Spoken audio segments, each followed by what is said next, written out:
La doctora Maricel Presilla es una de las personas más influyentes en el mundo del cacao y del chocolate. Está en cabina esta mañana, platico con ella.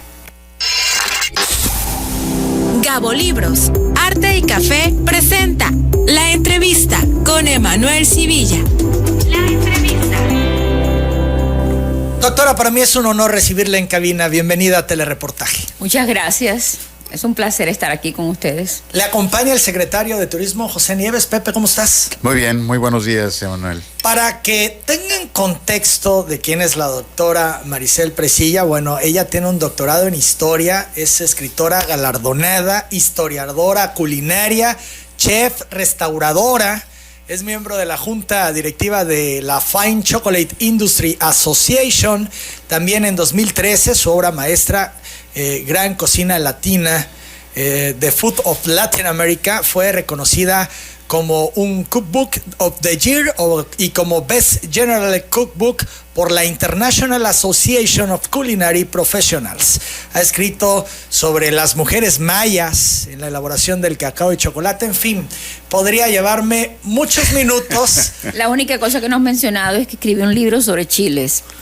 Un libro increíble. Bueno, por eso decía yo. Es muy importante. Que el currículum de la doctora es extenso y bueno, aquí mencionamos algunas cosas. De lo que más me ha llamado la atención, doctora, es que es descendiente de agricultores del cacao en el este de su Cuba natal.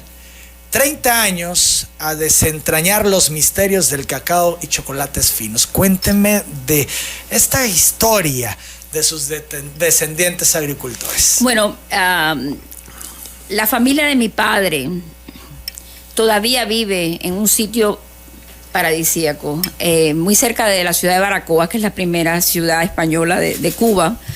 Está en el norte de la región de Oriente. Una familia muy trabajadora, vinieron de Alicante originalmente, fueron fundadores en el siglo XIX de 3 poblados en las orillas de un río que se llama el río Jauco, y donde cultivaban cacao y otras plantas útiles, como el banano, por ejemplo. Yo tuve la gran suerte mi abuela nació en la finca de cacao, y mi bisabuelo, que también era español de Alicante, fue asesinado por los españoles, por los voluntarios, durante la guerra de liberación cubana. Lo mataron. Mi bisabuela lo enterró junto con las mujeres del pueblo en el lindero de la finca. Su tumba todavía está allí, la tumba de tierra, rodeada de flores. Pero esa es la historia familiar, o sea, está vinculada completamente al cacao. Yo de niña visité la finca con mi padre a caballo.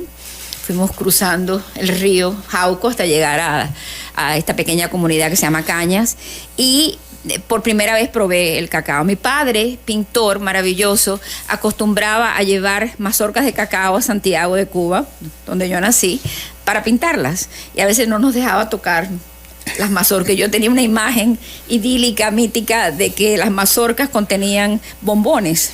Claro. O sea, que eran los Hershey Kisses. Yo pensaba que todos los niños comían y que ahora no los toco. Pero cuando fui al poblado y entré a la finca, y me maravillé porque yo nunca había imaginado que la planta de cacao era tan bella y tan misteriosa. O sea, es algo que esperas que vengan los dinosaurios a comerte, ¿no? Porque es algo totalmente único, ¿no? Como crece la mazorca pegada al tronco del árbol. Pero cuando comí el cacao, que por primera vez abrieron la mazorca y yo esperando el olor a chocolate, pues me encontré con una fruta tropical que en ese momento, bueno, me pareció lo mejor que existía en el planeta, y no paré de comer cacao. Claro, pero que además requería un proceso por para supuesto, poder pero llegar al chocolate. Claro, por eso no lo entendí hasta que yo no vi el proceso en la finca, que era un proceso muy sencillo, no se fermentaba igual que en Tabasco tradicionalmente. O sea, se quebraba la mazorca, se extraía el cacao en baba, y sencillamente con el proceso de fermentación empieza cuando se abre la mazorca, obviamente. Eso nadie piensa en eso, piensa que es cuando lo ponen en un cajón de fermentación, pero no es así.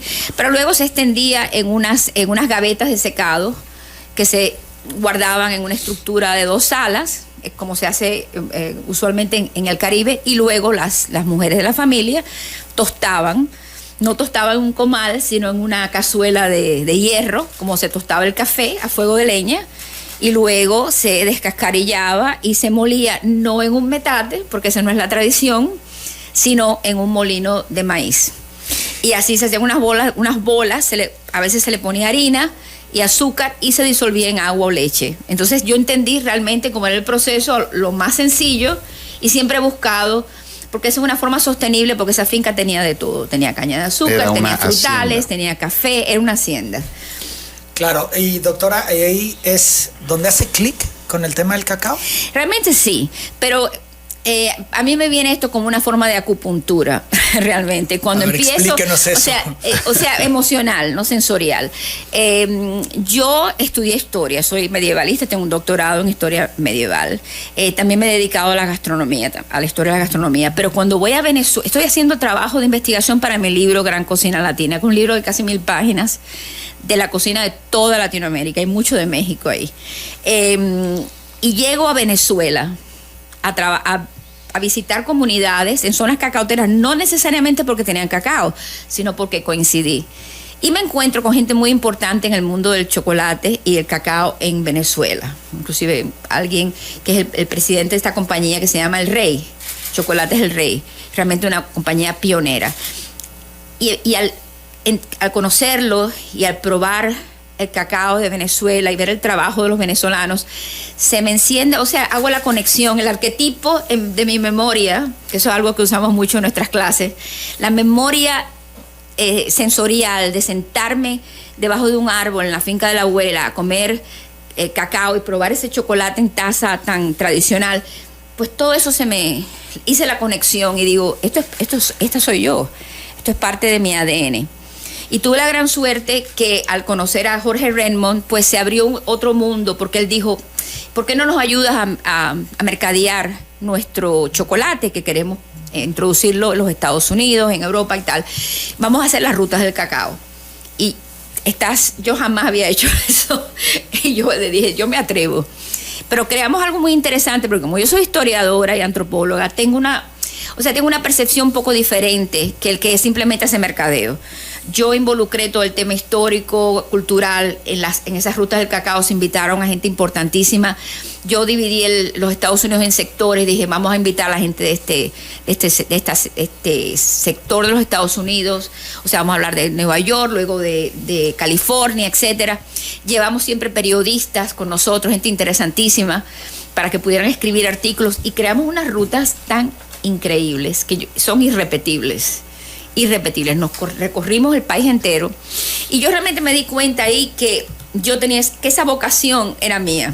Bien, ahí lo descubrí. Y ahí empezó todo. De ahí salió un libro que se llama The New Taste of Chocolate, el nuevo sabor del chocolate, que fue pionero porque es el primer libro que examina las variedades de cacao. Todo el mundo hablaba de criollo, y nadie sabía lo que era un criollo. Yo lo fotografié, lo analicé. Hice un trabajo, hablé de porcentajes, cuando se hablaba del chocolate en recetas, que nadie hacía eso. Todo el mundo decía es amargo, semi-amargo y tal. Un trabajo pionero, pero empezó de esa manera tan íntima y tan enfocada, ¿no?, a lo que yo era realmente. Usted radica en Estados Unidos, sin embargo, viaja por toda Latinoamérica en este por tema. El mundo. Viajo por el mundo. Bueno, todo empezó cuando salgo y me voy a estudiar a España, a estudiar historia medieval. Pero luego yo enseñaba en la Universidad de Rutgers historia medieval, después de que hice el doctorado, pero la cocina siempre me llamaba y siempre tuve esa dualidad, ¿no? Me metía en conferencias de gastronomía, cocinaba, porque siempre me ha gustado la cocina. Y eso me llevó a otro mundo y yo me dejé llevar, o sea, yo me dejo llevar. En cierta forma, cuando las oportunidades salen, a veces yo no las busco, pero yo intuitivamente entiendo lo que va conmigo, con mi personalidad. Y me di cuenta que la cocina era algo importantísimo y que el cacao y el chocolate realmente eran una parte integral de eso. Yo no veo el chocolate como algo místico, aunque hay una parte religiosa, tradicional y tal, pero yo lo veo como una parte muy ligada a la cocina. Pues es que es ingrediente de nuestra cocina. Está el mole, por mencionar solo uno, exactamente, ¿no? El mole, o sea, a mí me encanta el chocolate en taza. Yo lo siento como que es parte de mi cocina. Y realmente tuve la gran suerte de que me aceptaran el mundo gastronómico, y que me pareció un mundo fascinante. Y me di cuenta que ahí había otro mundo que explorar. Y realmente tomé una decisión de dejar el mundo académico, de estar en una universidad, después de haber logrado lo que yo quería y haber tener mis credenciales y, o sea, mi formación académica firme, que me permitió conseguir un gran contrato para un libro con una gran compañía, Norton, de este libro gigante de 1000 páginas, viajando por toda Latinoamérica. Entonces, viajando por toda Latinoamérica, encuentro el cacao de vuelta y entonces le presto más atención, y a medida que voy viajando por los trópicos donde hay cacao, pues siempre gravito a esas zonas cacaoteras a buscar recetas. O sea, en mi libro verás que en mi libro hay una cantidad de recetas enormes que tienen que ver con zonas de cacao. Que vale la pena decirlo, este libro de la doctora es un referente. Es un referente, y tuve la suerte, porque hay veces que uno escribe un referente y no se les... No pasa mucho. No pasa mucho, pues sí pasó para mí, porque, o sea, yo hablo español, pero escribo bien inglés. Tendré acento, pero escribo bien. Y mi libro está muy bien escrito. Y me siento muy orgullosa, lo trabajé durísimamente, lo sudé, en otras palabras. Y fue galardonado por el James Beard Foundation, que es la organización más importante de gastronomía en los Estados Unidos, como el mejor libro de cocina de ese año. Que eso no ocurre, o sea, normalmente esas cosas no pasan. Y para mí fue algo... Y siendo latina, abriendo para campo, mí, ¿no? O sea, yo abrí campo, o sea, con una competencia tan gigante de libros en inglés, de todas partes, de donde se escribe en inglés, pues mi libro fue seleccionado como mejor libro de cocina. Por esa organización y otra más también, que ya la mencionaste, pero entonces para mí eso es realmente importante. Claro, 8 de la mañana, 54 minutos. Seguimos platicando con la doctora Maricel Presilla, decíamos una autoridad en este tema del cacao y del chocolate. Doctora, usted que viaja por los trópicos, así lo referí hace un momento. También viajo a los lugares más fríos. ¿Qué encuentra en el trópico de Tabasco? ¿Qué encuentro? La vida misma. O sea, es un lugar lleno de energía, pero lleno de historia, y de una historia antiquísima y misteriosa que todavía hay que investigar, hay mucho que hacer. Pero vamos a empezar geográficamente. O sea, yo empiezo desde la venta, donde realmente encontré algo fascinante. Me decían, no hay que ir a la venta porque todas las esculturas olmecas están aquí en Villahermosa. Me conozco el parque, donde tienen todas esas piezas, que me parece extraordinario, pero yo empezaría por la venta para entender el entorno. Entonces, cuando uno sube esta primera pirámide, la primera en Mesoamérica, que no es muy alta, pero en esa pirámide tú te das cuenta de que hay es una estructura ceremonial que luego se repite, que es una cultura madre importantísima y que es mucho más antigua que la venta. O sea, hay que pensar en San Lorenzo, pero eso ya está en Veracruz, pero que los olmecas, es un nombre posterior, por supuesto, los que vivían en esa zona donde está la venta hoy, o sea, es mucho más antiguo que la ciudad. Pero la ciudad es impresionante, y cuando te das cuenta de cómo está organizada, realmente entiendes la importancia de esta región. De cultura madre, de la cultura, ¿no? Madre, exactamente, la sofisticación de la escultura. Y yo aprendí con Michael Coe, un antropólogo, arqueólogo muy amigo, que ha escrito cosas muy importantes sobre los olmecas, que esa idea de que el arte más temprano es inferior al arte posterior, que eso no es así, y que se demuestra con los olmecas. O sea, cuando ves la escultura, cuando ves el jade, cuando ves todo lo que producían, te das cuenta que es de una sofisticación enorme, que es muy difícil de emular. Entonces, pero es una cultura muy temprana. Entonces empieza por la venta, pero luego tienes lo maya. ¿Quieres lo maya? Bueno, te vas aquí a Comalcalco, te vas a las ruinas de Comalcalco, y quieres ver historia viva, la historia viva del chocolate. Bueno, te vas a visitar las haciendas de Comalcalco. Y digo Comalcalco porque está tan cerca de Villahermosa. Hay otras comunidades fascinantes, pero me refiero que está tan cerca.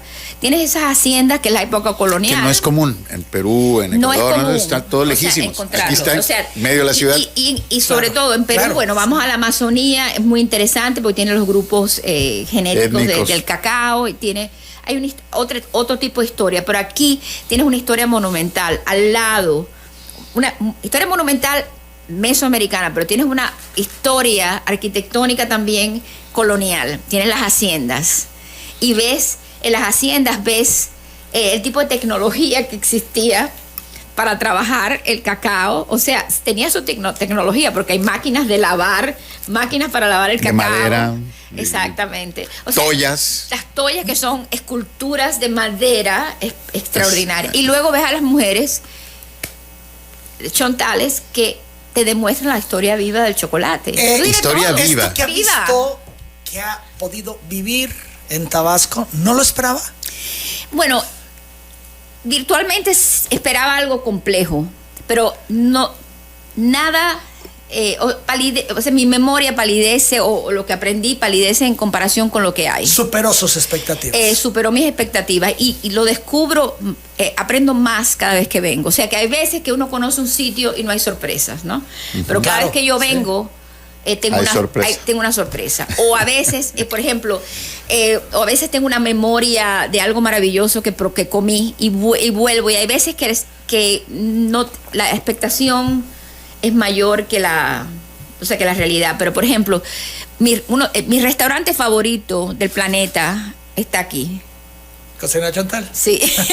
Del planeta, oye lo que dijo. O sea, ya yo... Una mujer que ha tenido restaurantes. No, bueno, vaya, que recorre el mundo. Que recorre el mundo. No, pero yo lo especialista en cocina y... Yo me di cuenta de eso cuando en este viaje que fui y decidí, vamos a ir el domingo porque, o sea, no quería fallar por el tema de que, por ejemplo, yo estoy aquí con ustedes, no estoy allá con Nelly, y digo, no quiero perdérmelo.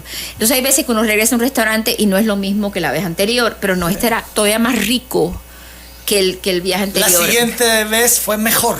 Mejor. Entonces, como ya voy entendiendo cómo funciona el restaurante, lo que hay que pedir, lo sentí tan completo, lo sentí tan profesional, lo sentí tan rico, pero en todo sentido, cultural, en cuestión de sabores, ver a Nelly con esa precisión, porque lleva esa cocina, y eso es una cocina difícil.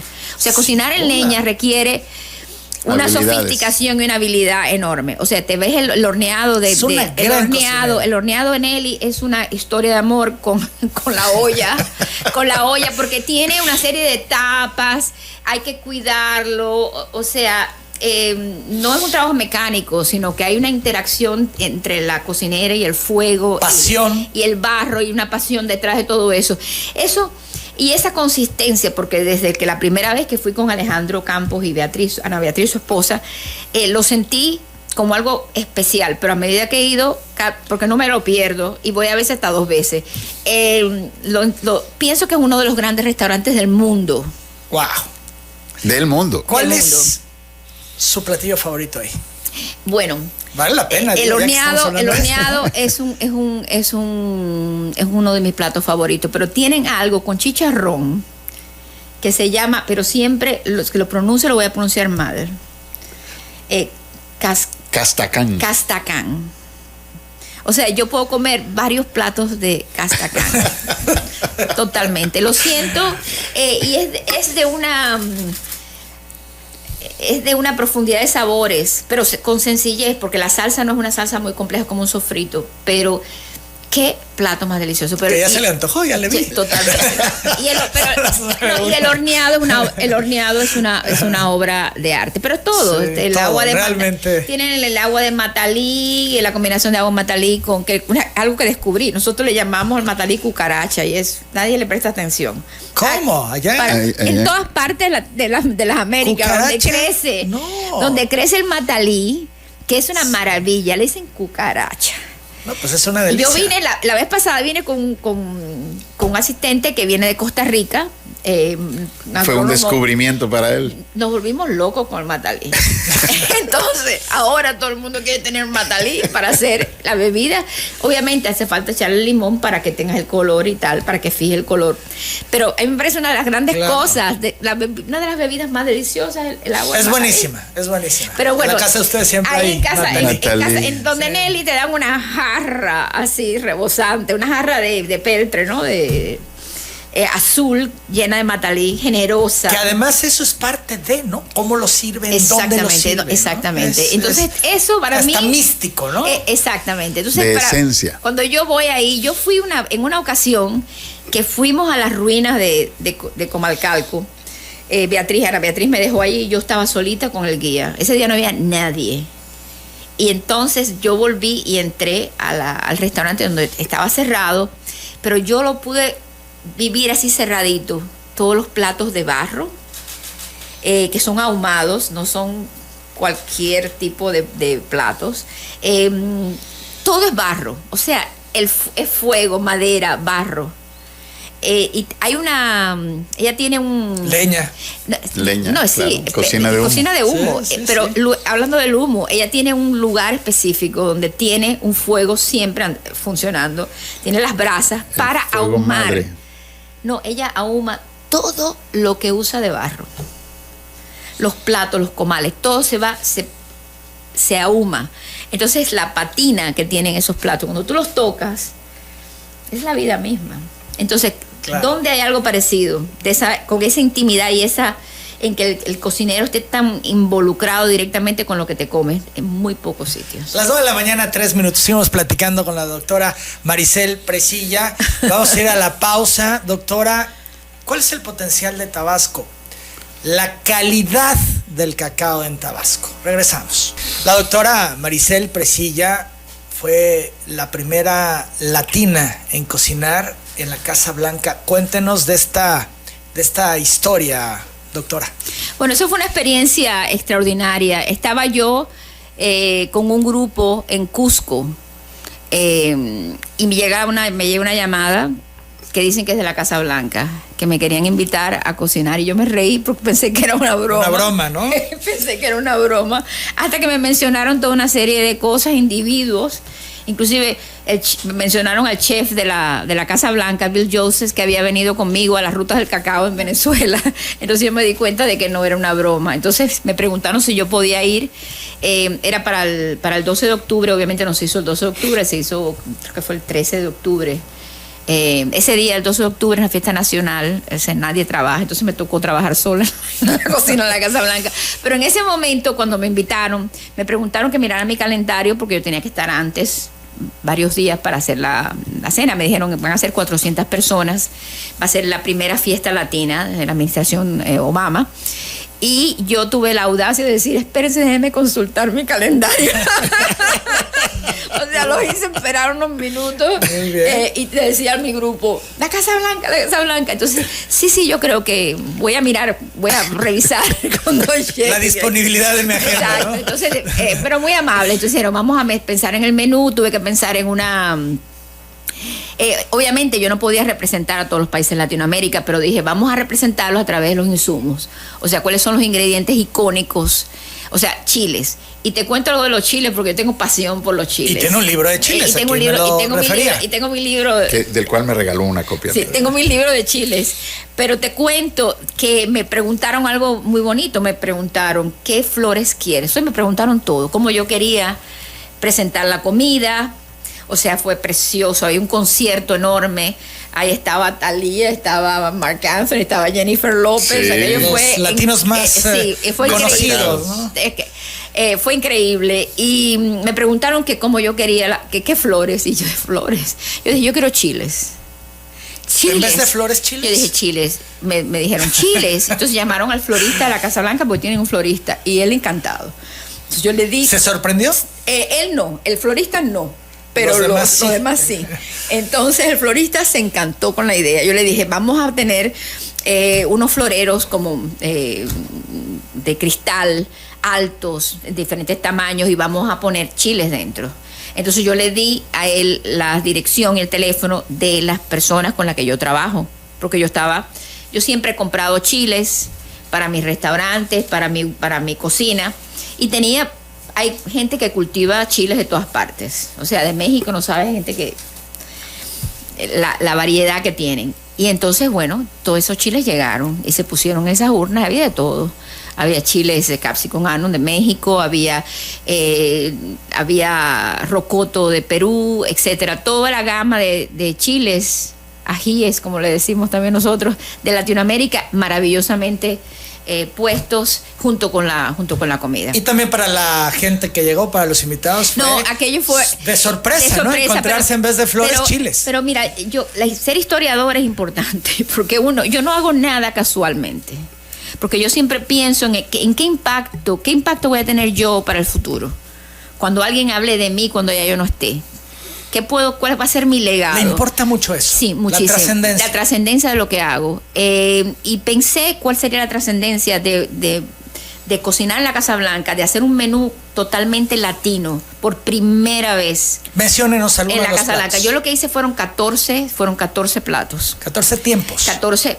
Fue diferente porque no fue servido, como no fue sentado, no fue una comida de estar sentada, había estaciones. Bien. Y tal, porque eso fue antes del concierto Fiesta Latina. Entonces yo decidí hacer 14 platos. Entonces estos platos tenían que ver con los ingredientes icónicos de cada región. Pero yo busqué diferentes formas de servir los platos que realmente hablaran de diferentes tradiciones regionales, ¿no? Pero aproveché para tener 7 postres. 6 eran de chocolate, pero con chocolate de diferentes regiones de Latinoamérica. Pude conseguir los chocolates. Uno solo no era de chocolate porque yo decidí, octubre, hay un Cristo morado en Perú, que es un Cristo negro, que se celebra con un plato de arroz con leche y una mazamorra morada, que es casi negra. Entonces, como Obama tiene su madre blanca, su padre negro, yo pensé que eso representaba a Obama. O sea, yo pensé simbólicamente. Visualizó. Todo lo visualicé. Claro. O sea, yo lo escogí todo para que el día de mañana, si un historiador lee ese menú, puede entender lo que yo traté de hacer. Entonces todo fue muy simbólico. Hice bombones con preparaciones específicas. Por ejemplo, hice uno con una preparación de naranja, de una bebida que se usa en la República Dominicana, que se llama Morir Soñando. Entonces tenía también ron dominicano, etcétera. O sea, todo lo calculé simbólicamente para que el que analice en el futuro pueda verlo. Y fue realmente hermoso para mí.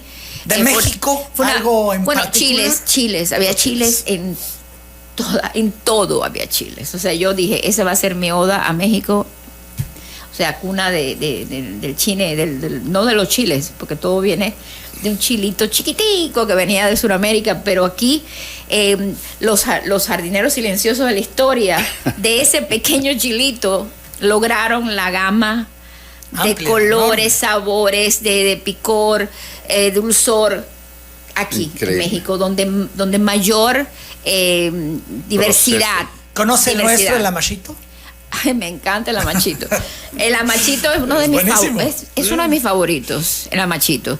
Y también me gusta el famoso Tabasco, que no es el pico de paloma. Y interesante esa historia de Tabasco, que hay una especie de usurpación ahí del nombre y tal, que eso sería otra conversación. Pero el Tabasco, cuento, es ese pico de pájaro, tiene relación con un chile que tenemos en Cuba, un ají, que se llama ají guaguao. Y tiene relación con otro de Brasil que se llama malagueta. Ese sabor, o sea, tiene un sabor, cuando está muy maduro, te sabe a la salsa de Tabasco. O sea, que hay que entenderlo. Claro. Porque hay gente que dice, esa salsa de Tabasco que está en todo. Pero hay que entender que ese chile pico de pájaro fermentado, igual que el malagueta, igual que el guaguao, tienen ese sabor avinagrado que tiene la salsa de Tabasco. En fin, esa es otra historia. Las 9:14. Vamos a tener que ir a otra pausa para regresar ahora sí a hablar de la calidad del cacao tabasqueño. Exacto. Y del potencial que tiene. Volvemos. No puedo evitar no preguntarle a la doctora sobre esa cocina de la Casa Blanca, porque nos podemos imaginar muchas cosas, doctora. Bueno, todo el mundo se imagina que es enorme. Bueno, pues es que estás hablando de la Casa Blanca, todo lo que ello implica, ¿no? Y que es extremadamente sofisticada, no lo es una cocina pequeña. Ni enorme ni sofisticada. Bueno, tiene todo lo que hace falta para hacer una buena comida, buena refrigeración, pero no es una cocina enorme. Yo he estado en cocinas mucho más grandes, mucho nada más que destacar. Nada. Pero para mí me resultó muy cómodo, precisamente de que era a escala humana. Y también lo más simpático es que está exactamente debajo de donde vive el presidente. Entonces venía en el elevador muchas veces y se abría la puerta y yo en lugar de estar en el piso de la cocina estaba en el piso de la casa de ellos. La casa de ellos, la puerta abría a la cocina, salía el perro. Sí. ¿Qué experiencia, ¿no? Sí, un perro de agua portugués, encantador, al que llegué a conocer un poco, pero se abría de momento y entonces salía alguien. O sea, alguien de seguridad. Y le decía, como no, decía, no me cerraba la puerta no es aquí, del elevador. Y de vez en cuando, estando en la cocina, tú veías que la seguridad que pasaba.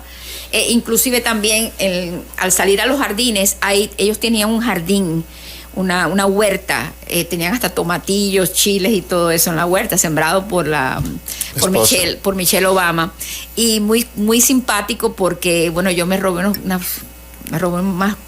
más tomatitos y más tomatillos de cuenta, porque el día siguiente venía un fotógrafo y me dijeron, cuidado, no arranques, no tomes más, no arranques más porque nos vamos a quedar sin tomatillos, pero yo me los metí en el bolsillo porque yo los necesitaba y además simbólicamente yo dije, yo quiero usar algo de la huerta en mi cocina, pero luego veías en la terraza, veías los francotiradores protegiendo, o sea, yo me daba cuenta de momento, creía que estaba en un sitio aislado y de momento me daba cuenta de que estaba ahí en el medio de Washington. Claro. Pero bueno, esa fue la experiencia, fue hermosa. Las 9 de la mañana, 20 minutos. Regresemos al cacao, el potencial de Tabasco, la calidad del cacao tabasqueño, doctora. Bueno, Tabasco tiene una tradición antiquísima, no solamente mesoamericana, sino en la época colonial.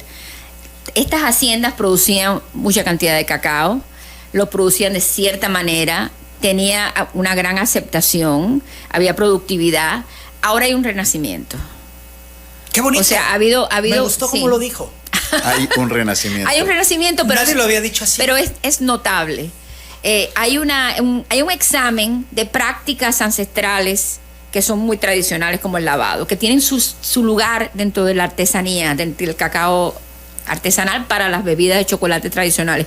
Pero hay también que considerar que el cacao tabasqueño también puede resultar delicioso cuando se fermenta correctamente, y eso conlleva una tecnología, o sea, hay que fermentar de cierta manera, hay que secar de cierta manera, hay que cuidar ese cacao. Y hay un interés enorme en aprender estas técnicas, en ponerlas en marcha, y hay compañías que están haciendo un trabajo muy bueno.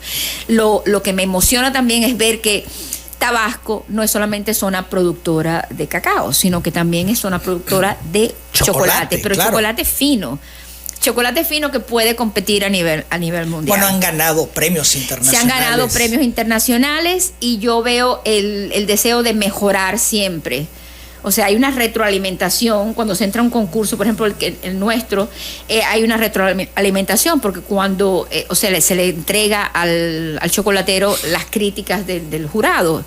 Y yo siempre he visto que se aprende del tema. Entonces, cacao se está convirtiendo en la capital, Tabasco, la capital del cacao en México. Sin quitarle mérito a Chiapas, el primo hermano, ni a nadie, pero de que se ha convertido en la capital emocional y cultural del cacao mexicano, y yo pienso que eso sucede por el festival de chocolate. Se está marcando una diferencia en relación a otras zonas con cacao por el festival del chocolate. Sí, totalmente, y eso es algo que he visto en otros países.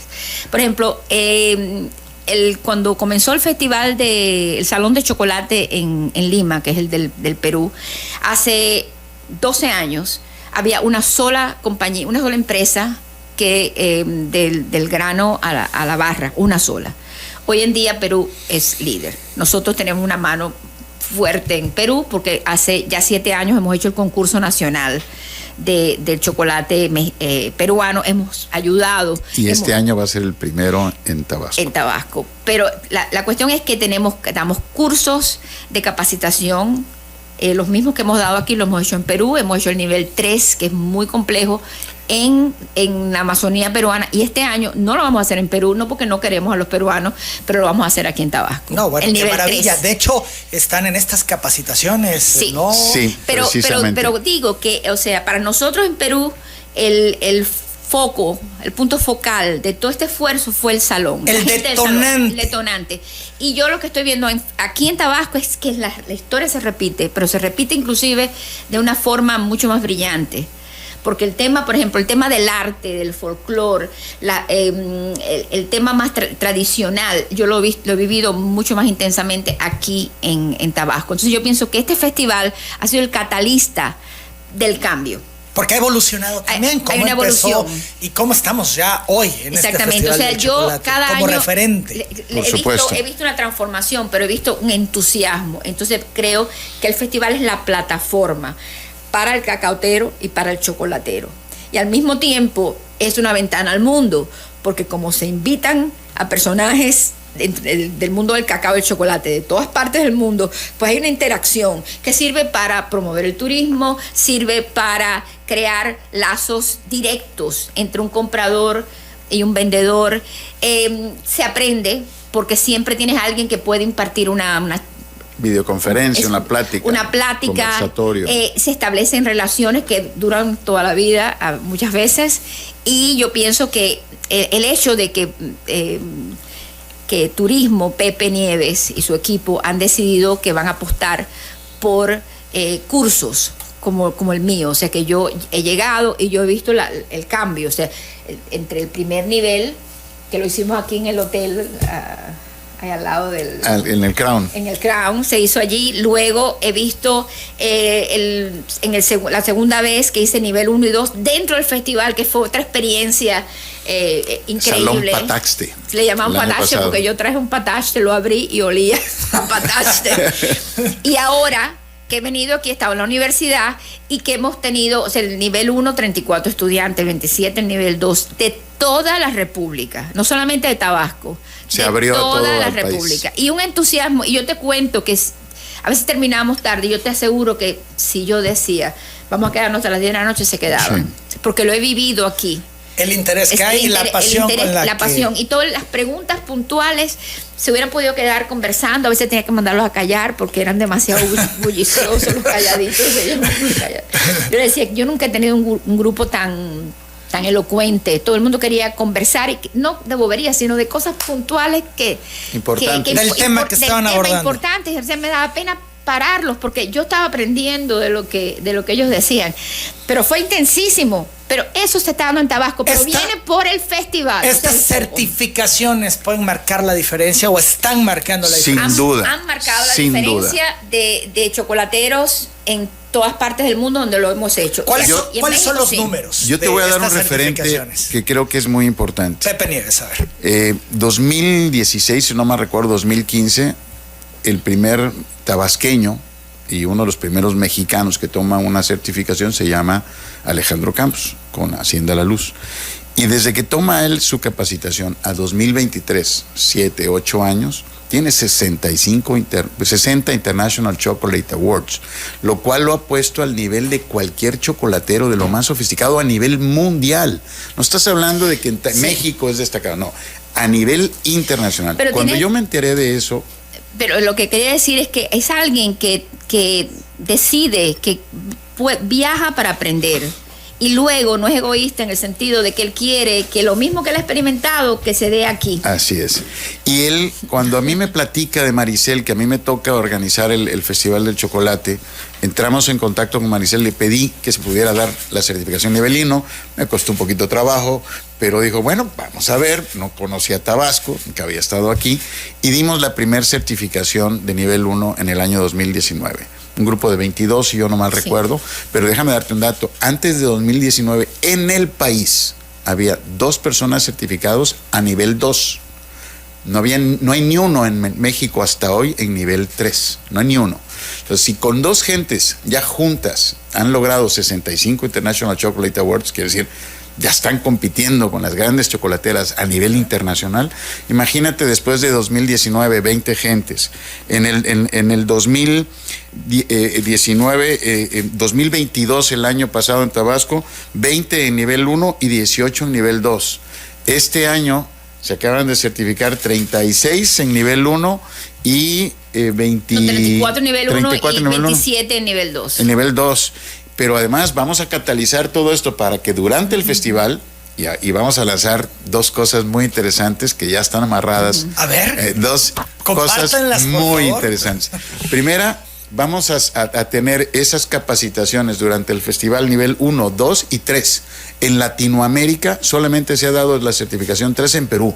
Nunca en ningún otro país del mundo. Y va a ser en Tabasco durante el festival. Y va a ser en Tabasco durante el festival, el nivel 3. Esto es, quienes tienen completo el 1 y 2 podrán acceder al 3. Exacto, pero por eso también hicimos no este va a ser nacional, pero y también internacional. Va a estar dado bilingüe. en inglés y en español. Viene su socio de Inglaterra y va a estar en los dos idiomas durante el festival. Esto es exponencial, pero además... A estos dos cursos invitamos a los 32 estados del país, porque durante el festival vamos a tener la presencia de los 32 estados en un showcase México que vamos a hacer y donde queremos que vengan sus chocolateros. Trajimos chocolateros de casi todo el país. Vino gente de Chihuahua, de Nayarit, de Ensenada, de Querétaro, de Tlaxcala, de un montón de lados que vinieron a gestionar conocimiento. Y ojo, esto no es gratis. ¿Cuál es la intención? Contactarlos con el cacao tabasqueño. Claro. Porque muchos de ellos usan cacaos extranjeros para hacer sus chocolates. Entonces la idea es vincularlos para nosotros con nuestros pequeños productores, porque la única manera de dar un valor diferencial al cacao, mira, a mí me ha impresionado mucho Maricel, como seguramente te está impresionando a ti. Y ella me habla del mercado de Tlatelolco. Y me dice, en el mercado de Tlatelolco prehispánico, en los tiempos previos a la conquista, se vendían los cacaos por valores diferenciados. Es decir, se respetaba la calidad y la procedencia del cacao. O sea, cacaos de origen en el mercado azteca. O sea, para darte una dimensión, ¿qué ha pasado con el productor? Le han mal pagado el precio. Sí, bueno, es una de las quejas. Entonces no hay diferencia. Recurrentes. ¿Para qué conservo este cacao que es muy fino si no me lo pagan a nivel A eso diferente? quería llegar, y yo preguntaba ya en 2 ocasiones sobre la calidad del cacao tabasqueño, doctora. Mejorando. En mejora. Pero en una escala del 1 al 10, o sea, hay ¿qué cacaos, número le pondría? No le puedo poner un número porque no hay un cacao tabasqueño. O sea, hay cacaos regionales, y de hecho yo me he quedado asombrada porque el año pasado pude probar lo que se llama licor de cacao, que es, o sea, ya la preparación del cacao que ya está tostado, descascarillado, que se muele y que pruebas ese licor, es una pasta para evaluar la calidad. Entonces probamos en el curso. Que esta es otra sorpresa. Sí. Con la Universidad Juárez Autónoma de Tabasco, con el doctor Pedro García Lamilla, que es uno de los mejores fermentadores del país, se hizo el banco del cacao y procesamos 36 muestras de muy pequeños productores, en donde se hizo con un procedimiento científico, organoléptico, se hicieron todas las pruebas y estas pruebas se pusieron a disposición tanto de los estudiantes que estuvieron aquí como de los chefs y chocolateros que vinieron incluso de fuera del extranjero. Sí. Recordarás que Bélgica tuvo una presencia extraordinaria aquí. Bueno, ellos ya conocieron esas muestras, a esos licores. En mi caso, en el curso, ya con los estudiantes graduados del nivel 2, no se querían ir de la clase. O sea, el salón Pataste se convirtió en un punto de reunión. Entonces yo le dije, bueno, tengo estos licores, ya habían terminado el examen, inclusive ya tenían hasta el certificado de haber pasado el examen. Se quedaron a probar los licores. Y estaban tan bien hechos, y eso yo puedo decidir si están bien hechos o no, porque estoy acostumbrada a probarlos. Pero usando un sistema digital que tenemos nosotros en nuestro instituto. Y con el entrenamiento que ya le habíamos dado a los estudiantes, pudieron trabajar con las muestras de licor que nos dio el profesor, y fue una revelación. Y ver los diferentes perfiles de sabores de acuerdo con las diferentes regiones, comunidades. Pero usted decía que yo no puedo decir, no puedo dar un puntaje. Pero me dice, bueno, mejorando. No. Lo que pasa es que hay muy buen cacao. Hay muy buen cacao. El problema es el proceso. El proceso. En algunos yo no le puedo, en muchos casos no le puedo dar un buen puntaje porque todavía necesitan procesarlo mejor. O sea, la post cosecha. O sea, empezamos por ¿Es lo que está fallando? ¿Es la técnica? Empezamos por las fincas que son sostenibles, la mayoría de ellas, porque tienen una diversidad biológica extraordinaria. Pero ¿qué pasa? Hay manejo de la finca. O sea, que hay que entrenar a la gente a que tienen que podar correctamente para manejar enfermedades como la monillia, que son muy características de esta zona. Se empieza por ahí, se empieza por la diversidad genética, qué tipo de cacao tienes. O sea, toda Mesoamérica, Tabasco tenía cacao de un grupo genético que se llama criollo, que se caracterizaba por tener las almendras blancas, o sea, los cotiledones blancos. Y diferentes perfiles de sabores, porque no hay uno, pero había mucha nuez, había un centro de cacao, etcétera. No eran todos iguales. Entonces, ¿qué pasa? Esos cacaos son susceptibles a las enfermedades, se fueron muriendo.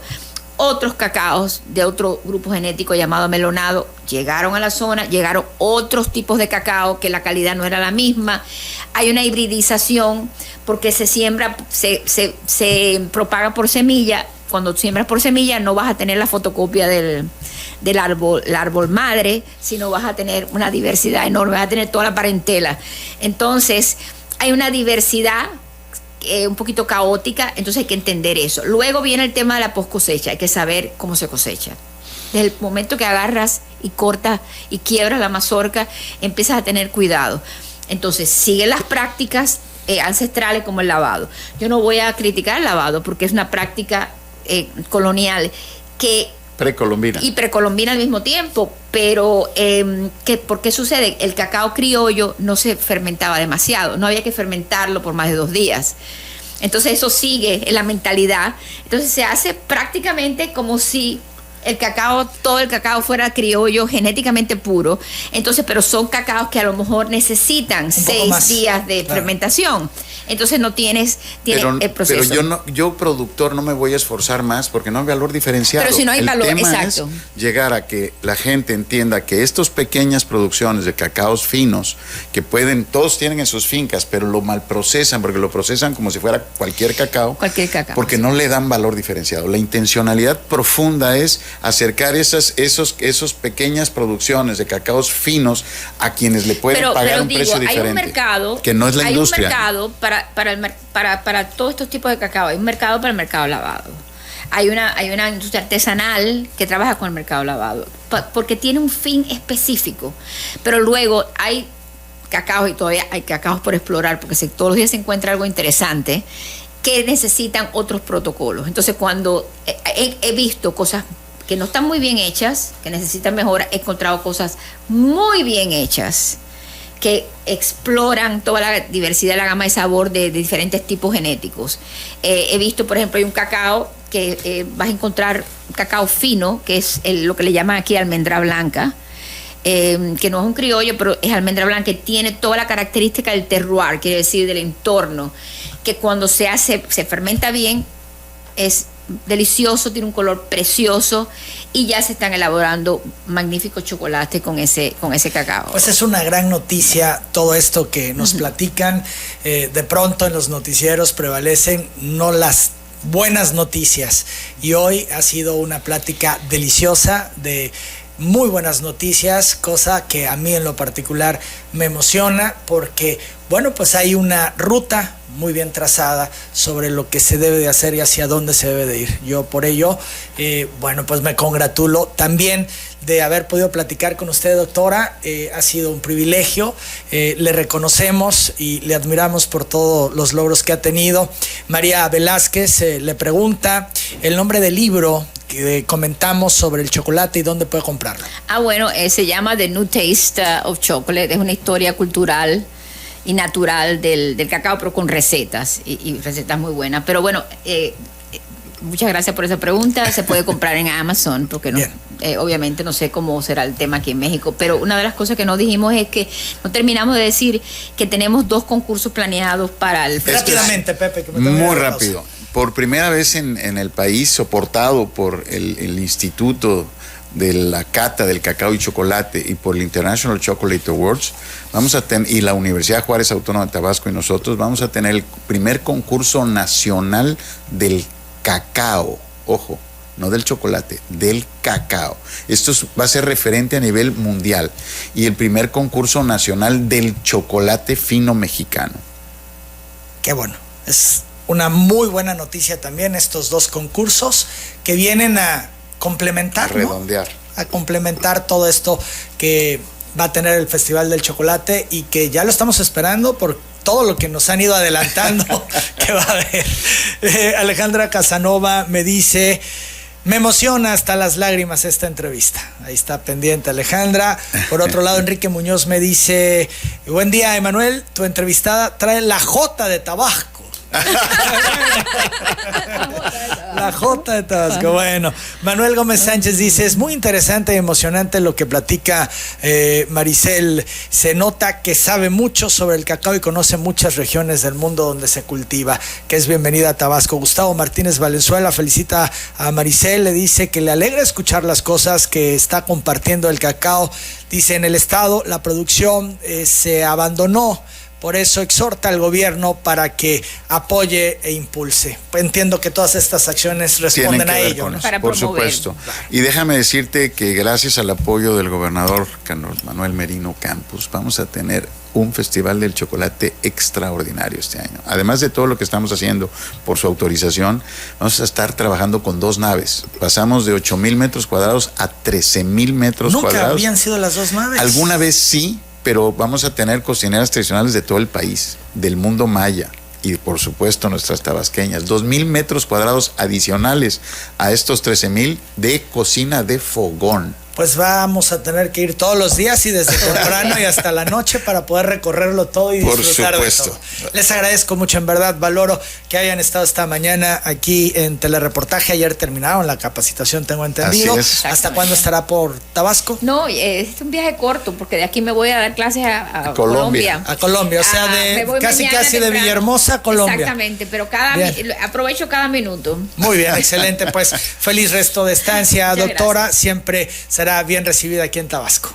Y gracias por todo lo que nos aporta en este tema. Es la doctora Maricel Presilla. Ella es, como les he comentado, una persona de las más influyentes, diría yo, del mundo del cacao y del chocolate, reconocida a nivel mundial. Pepe Nieves, secretario de Turismo, gracias. No, gracias a ustedes.